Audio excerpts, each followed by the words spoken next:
O ganun lang ano niya. Sinubukan ko lang sa tubig, ayos. Oh, sige. Ayun, tatapos na rin. Lilipat na kami bukas to nga. Oo. Kasi busy na yung kapatid ko. May gagawin pang kubo. Hindi pa namin nagagawa yung, yung project. Ah, wow. Nabuksan na to. Pinto yan. Direct siya dyan. So, ito naman talagang bahay. Pero dito kami magtatambay. Ito yung tindahan. So, gagawin pa lang. Flooring mo dito tong ha.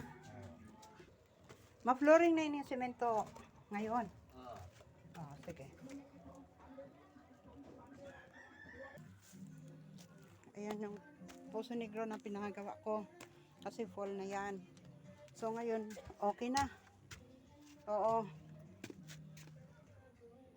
So, stop muna si Titing nito paggawa kay gagawin naman ng kubo sa kabila.